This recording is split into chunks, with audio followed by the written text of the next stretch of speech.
विश्वास और इंतजार की सच्ची प्रेम कथा। सुबह से हो रही हल्की बूंदाबांदी ने तेज बारिश का रूप ले लिया था। बारिश की आवाज से शेखर की नींद खुल गई।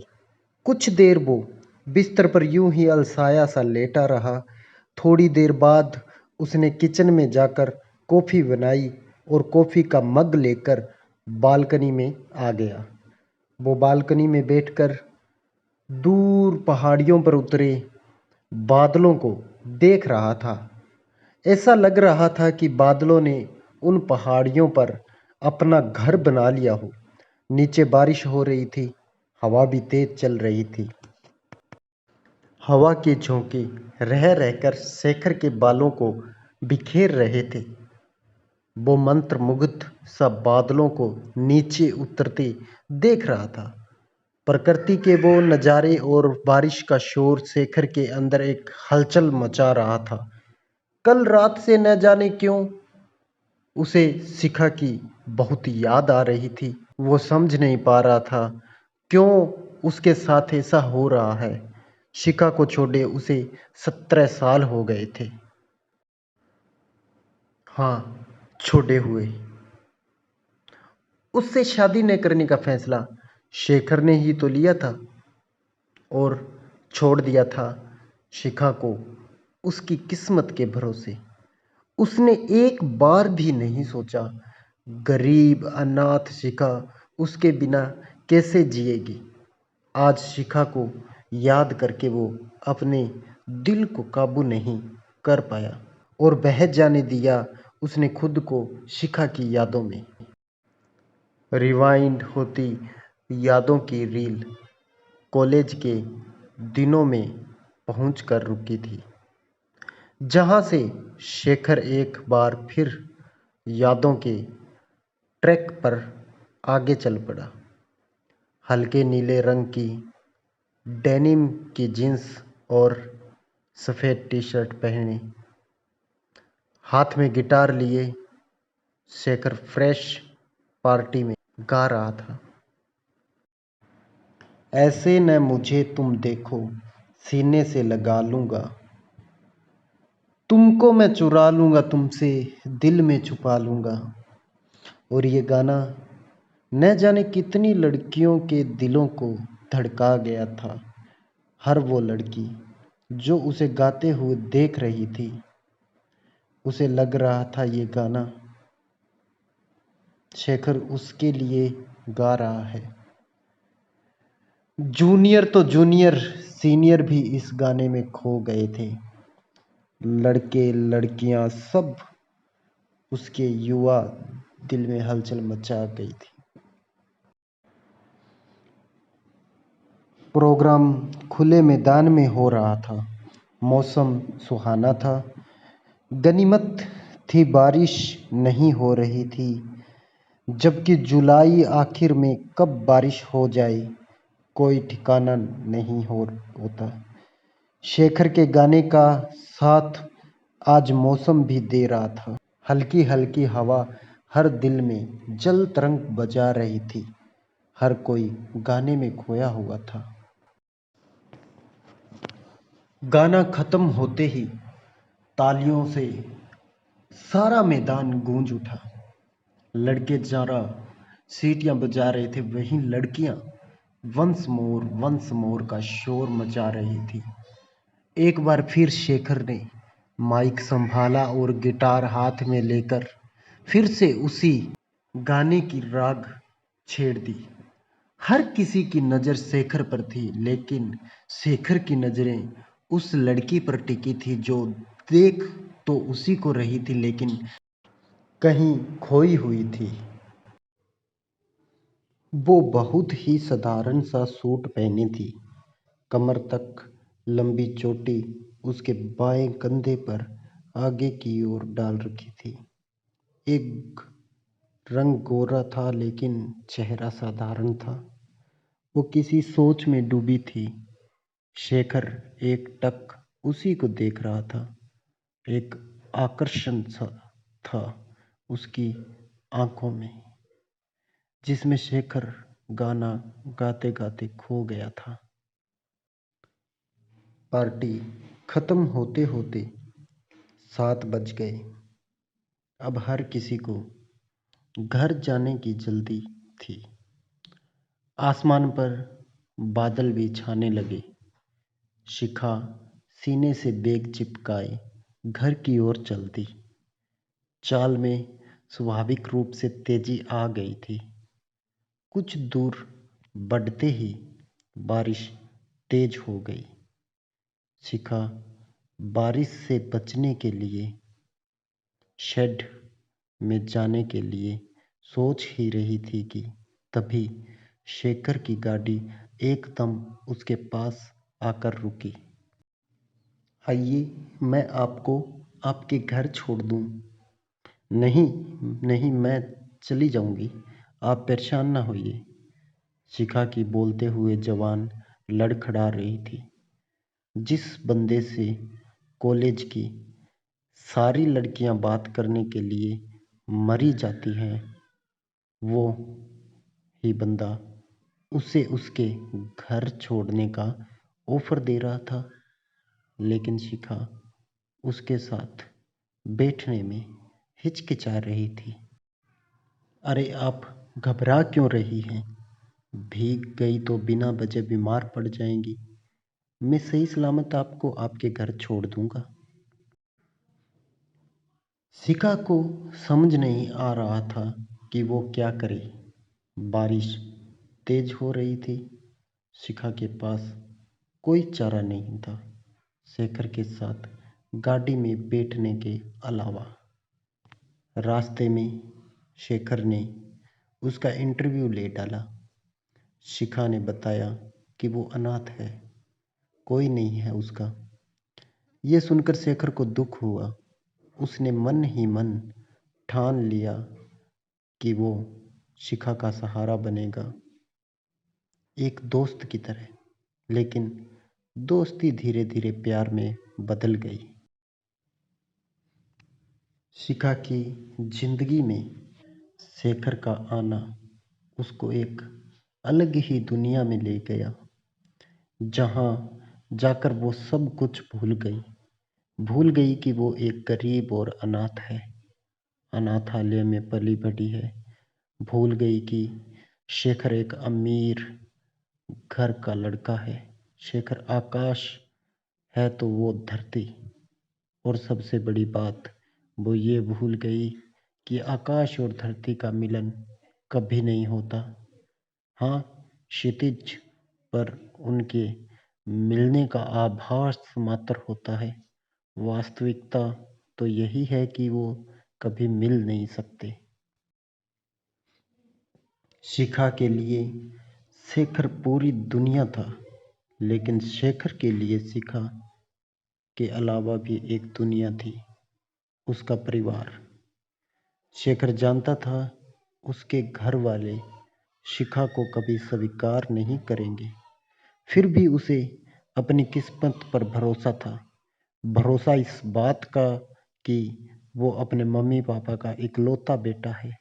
इसीलिए वो अपने प्यार को अपना बनाने के लिए उनको तैयार करने लगा। किस्मत ने शेखर का साथ नहीं दिया। उसके पापा दोनों की शादी करने को किसी भी तरह तैयार नहीं हुए। उन्होंने साफ कह दिया कि अगर शिखा से शादी करनी है तो तुमको हम लोगों को छोड़ना पड़ेगा। अरे पापा, आप ये क्या कह रहे हैं? मैं न तो आपको छोड़ सकता हूँ और न ही शिखा के बिना रह सकता हूँ। प्लीज पापा, आप एक बार शिखा से मिल लीजिए। शेखर के पापा उसकी मम्मी की तरफ मुड़े और दांत पीसते हुए बोले, शेखर की मम्मी,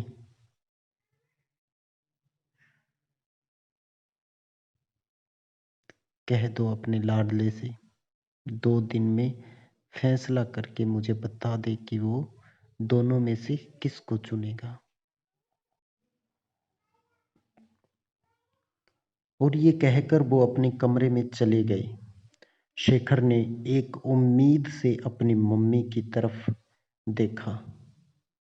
उसकी मम्मी की झुकी हुई नजरें पापा की बात का समर्थन कर रही थी।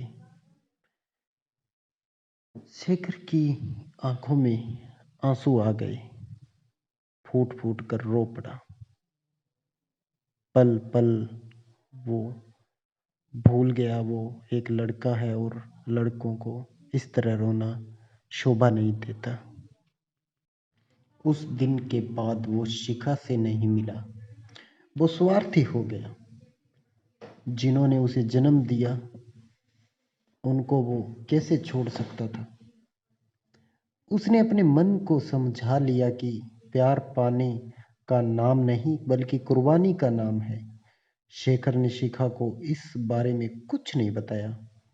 वो जानता था कि शिखा उसे बहुत प्यार करती है और इस तरह कुछ भी न बताकर वो शिखा के मन में अपने प्रति नफरत भर देना चाहता था।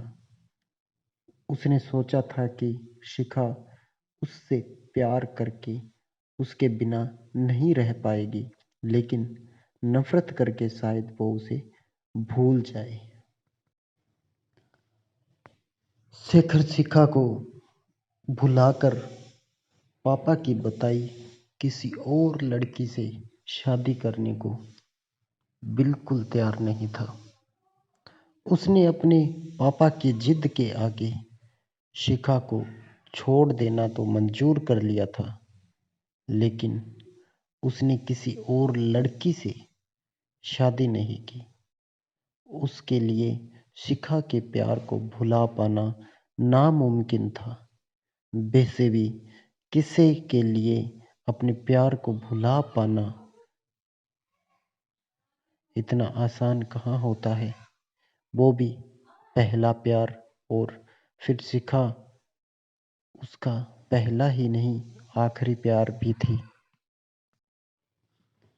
आज पहाड़ियों पर उतरे बादलों को देखकर उसे शिखा की बहुत याद आ रही थी। शिखा अक्सर कहती थी, शेखर, मुझे बादलों के उस पार जाना है, उस पार की दुनिया देखनी है मुझे। शिखा की ये बातें सुनकर शेखर मुस्कुरा देता और कहता, शिखा, एक दिन मैं तुमको ऐसी दुनिया जरूर दिखाऊंगा। आज शेखर के सामने बादलों के पार की दुनिया थी, लेकिन उनको देखने वाली शिखा नहीं थी उसके साथ। वो आज खुद को अपराधी महसूस कर रहा था। शिखा से दूर होने के बाद उसने कभी शिखा का हाल लेने की कोशिश नहीं की। फिर आज उसे शिखा की याद क्यों आ रही थी? पूरे 17 साल हो गए थे। रह रहकर एक गाना उसे याद आ रहा था, जिसे शिखा अक्सर गुनगुनाती थी। जब कोई बात बिगड़ जाए, जब कोई मुश्किल पड़ जाए, तुम देना साथ मेरा ओ हमनवा। न कोई था न कोई है जिंदगी में तुम्हारे सिवा, तुम देना साथ मेरा ओ हमनवा।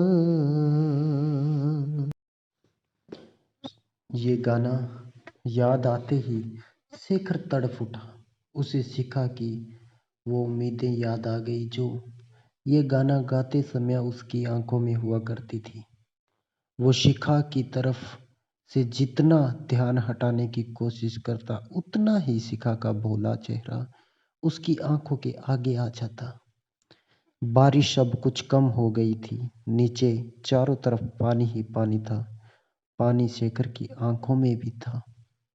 आंख बंद करते ही 2 बूंदें उसके गालों पर लुढ़क गई। शेखर का दिल कह रहा था कि उसे एक बार शिखा से मिलना चाहिए, लेकिन कैसे और क्यों? शेखर ने इतने सालों में बस पैसा ही कमाया था, अंधाधुंध पैसा। उसके पापा को भी तो बस पैसा ही चाहिए था। शेखर पैसा कमाने की मशीन बन गया। शेखर के मम्मी पापा ने बहुत चाहा कि वो शादी कर ले, लेकिन शादी न करने के फैसले वो अड़ गया। शेखर को शिखा की यादें जब बेचैन करने लगी तो उसने अपना फोन निकाला। शिखा का नंबर उसके पास नहीं था। तभी उसे इंदु अनाथालय की याद आई। यही तो रहा करती थी शिखा। इंदु अनाथालय का नंबर तो उसे मिल गया, लेकिन उसके दिमाग में उधेड़ बुन थी कि क्या अनाथालय से उसे शिखा का नंबर मिल पाएगा। लेकिन उसे ज़्यादा मेहनत नहीं करनी पड़ी। अनाथालय वालों ने शिखा का पता और फ़ोन नंबर बता दिया। शिखा का नंबर मिलते ही वो खुद को शिखा के करीब महसूस करने लगा, लेकिन उसका नंबर मिलने में शेखर के हाथ कांप रहे थे। दिल की धड़कनें तेज हो गई।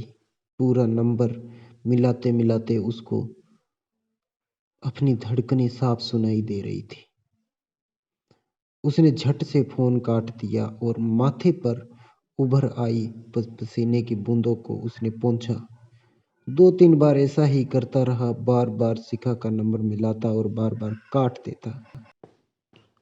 आखिर में मन को कड़ा करके नंबर मिला ही दिया। लगातार घंटी बजती रही।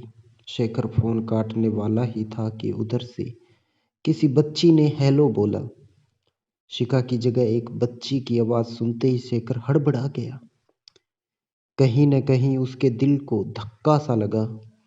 क्या मैं शिखा जी से बात कर सकता हूँ? आप कौन बोल रहे हैं अंकल? मैं शिखा जी का मित्र हूँ। हम कॉलेज में साथ पढ़े थे। कहीं आप शेखर अंकल तो नहीं बोल रहे? हाँ हाँ, मैं ही हूँ। अचानक एक बच्ची के मुंह से अपना नाम सुनकर शेखर चौंक गया। उसे समझ नहीं आ रहा था कि वो उस बच्ची से कैसे पूछे कि वो कौन है, जबकि वो जान रहा था सब। लेकिन मन का एक कोना उस सच्चाई को स्वीकार नहीं करना चाह रहा था। तभी वो बच्ची फिर बोली, अंकल प्लीज आप घर आ जाइए। मम्मी की हालात ठीक नहीं है। मम्मी की हालात बहुत खराब है। वो उसको याद करती है। लेकिन ये कैसे हो सकता है? शिखा के पति शायद न हो, या शायद तलाक दे दिया हो शिखा को। लेकिन क्यों? और फिर शिखा मुझे क्यों याद करती है? शेखर के मन में बहुत कुछ चल रहा था। तभी उस बच्ची की आवाज फिर से आई, हेलो अंकल, आप सुन रहे हैं ना? प्लीज आप जल्दी आ जाइए। शायद मम्मी के भीतर आपसे मिलने की, फिर से जीने की उम्मीद जाग जाए। अंकल, हम दोनों बहनें मम्मी के बिना अनाथ हो जाएंगी। प्लीज अंकल, बचा लो मेरी मम्मी को। फूट फूट कर रो पड़ी वो बच्ची। आंसू शेखर की आंखों में भी आ गए, जिससे दूर होकर वो हमेशा तड़पता रहा। आज उसी से मिलने जाने की सोच कर उसकी आंखें नम हो गई थी। शिखा बीमार थी और उसकी बेटी उससे प्रार्थना कर रही थी कि वो उसकी मम्मी को बचा ले। शिखा की बेटी से फोन पर बात करने से लेकर शिखा के घर पहुंचने तक वो जैसे अपने होश में नहीं था। इतनी देर बस शिखा की यादों में खोया रहा, शायद जानबूझकर, क्योंकि उसकी बीमारी का सुनकर वो आगे का कुछ भी सोचना नहीं चाहता था। दरवाजा एक 12-13 साल की बच्ची ने खोला। जैसे ही शेखर ने अपना परिचय दिया, वो शेखर से लिपट कर रो पड़ी। शेखर किसी अनिष्ट की आशंका से घबरा गया। उसने बच्ची को चुप कराकर शिखा के बारे में पूछा। बच्ची अपने आंसू पोंछते हुए उसे अंदर ले गई। सामने पलंग पर एक 5 फीट का बेहद थका, जिंदगी से हारा हुआ शरीर पड़ा था। रंग काला पड़ चुका था, सिर के बाल भी काफी हद तक झड़ चुके थे। शेखर शिखा को देखते ही तड़फ उठा। अब तक रुके उसके आंसू बगावत कर उठे। तभी शिखा की आंखों में हल्की सी हलचल हुई।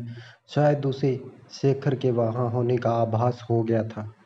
उसने आंखें खोलने की कोशिश की। इस कोशिश में उसकी पलकें कई बार खुली बंद हुई, लेकिन आखिर में शिखा आंखें खोलने में कामयाब हो गई। शेखर को देखते ही उसकी आंखों से आंसू बहने लगे, लेकिन अब चेहरे पर चिंताओं की जगह असीम संतोष ने ले ली। अब तक उसकी आंखों में अपनी बेटियों के लिए भविष्य को लेकर जो डर था, उसकी जगह शेखर को देखते ही एक सुकून था। अब खुद के मरने का कोई डर नहीं था। उसके होठ कांपे, फीकी मुस्कुराहट आ गई उसके होठों पर। बहुत कुछ कहना चाह रही थी वो, लेकिन होठ उसका साथ नहीं दे रहे थे। फिर भी कोशिश करने पर उसके मुंह से सिर्फ एक शब्द निकला, शेखर। शेखर ने आगे बढ़कर शिखा को बाहों में भर लिया। उसकी बाहों में आकर शिखा उससे एक छोटी बच्ची की तरह चिपक गई। शिखा की दोनों बेटियां रो रही थी। शिखा और शेखर की आंखों में आंसू थे। थोड़ी देर में शेखर को वहां शिखा की बेटियों के होने का आभास हुआ। उसने जल्दी से शिखा को लिटा दिया। तभी शिखा की बड़ी बेटी ने शिखा की रिपोर्ट शेखर की तरफ बढ़ा दी। कुछ पल शेखर शिखा की बेटी के हाथ में पकड़ी उस रिपोर्ट को देखता रहा, जिसे खोलकर अंदर से देखने की हिम्मत फिलहाल उसमें नहीं थी। वो शिखा को देखकर जो समझ रहा था, उसकी रिपोर्ट देखकर हकीकत का सामना कैसे कर सकता था।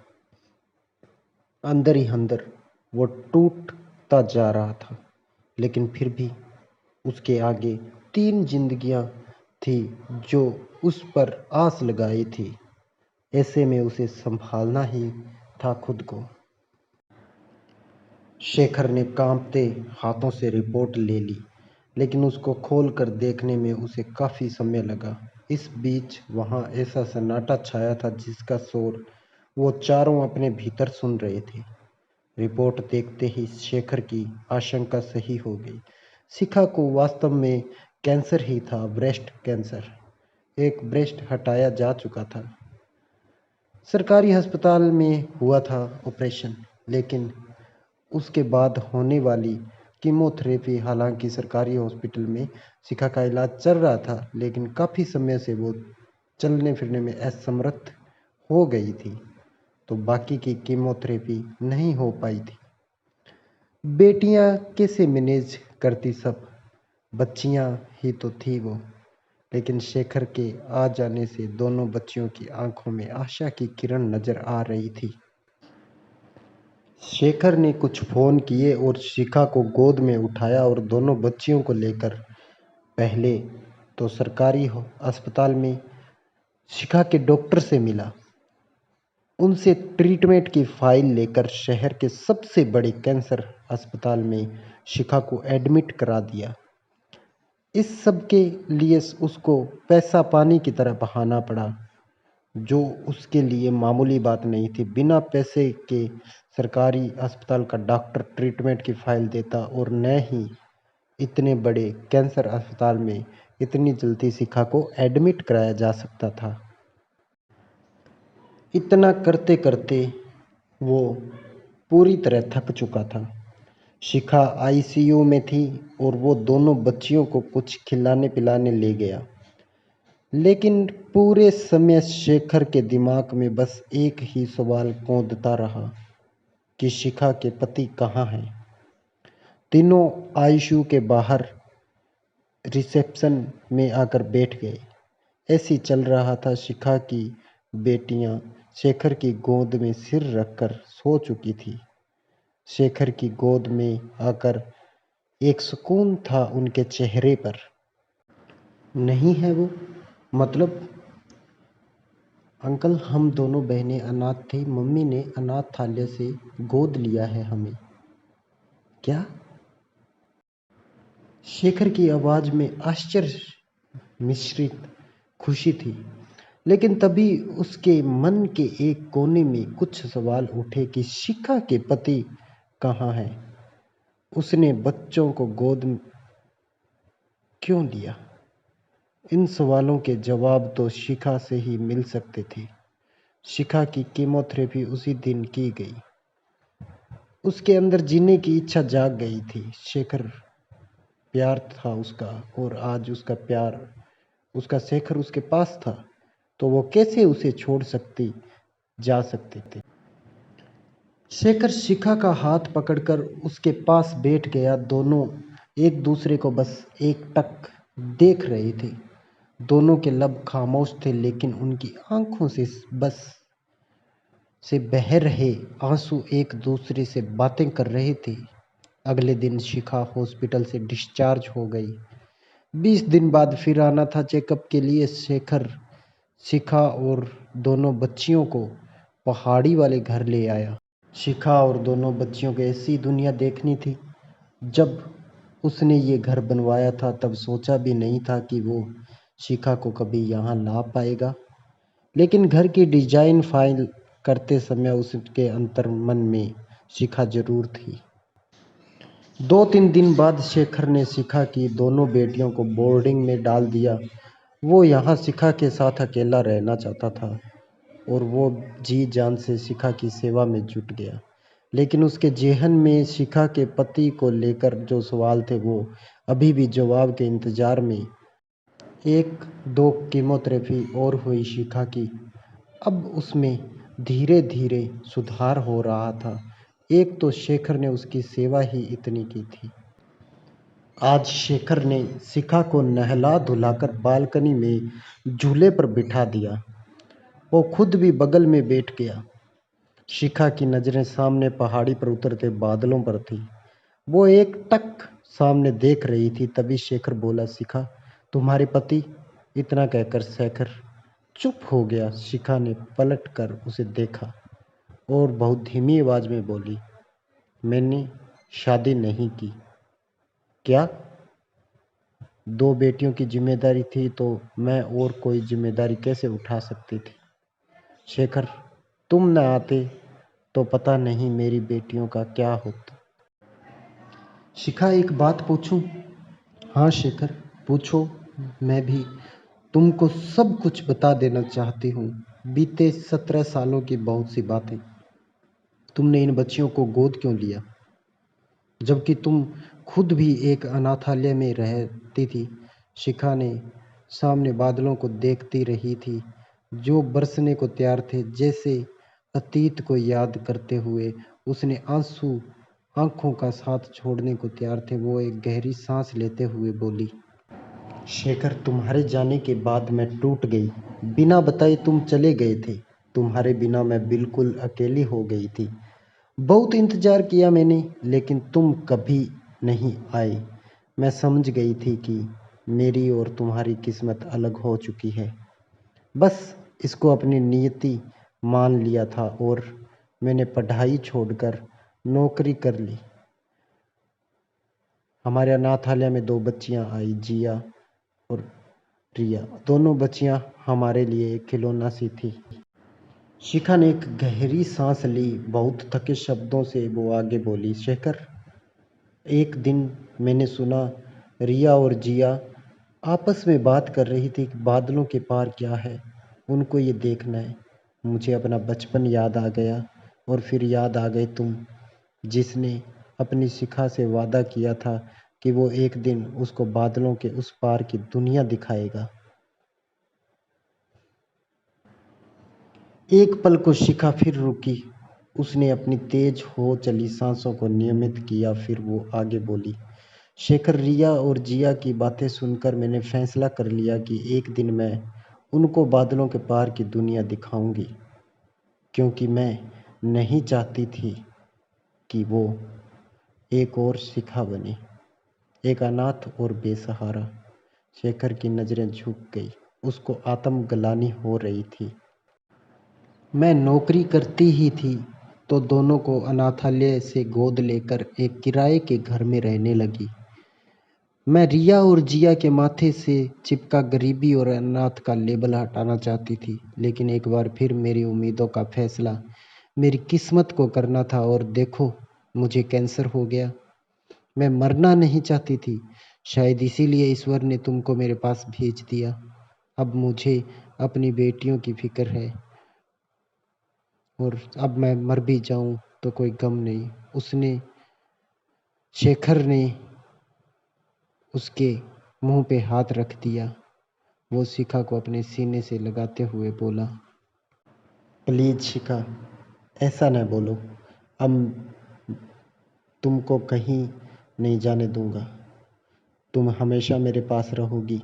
अब हमें कोई जुदा नहीं कर सकता, हमारी किस्मत भी नहीं।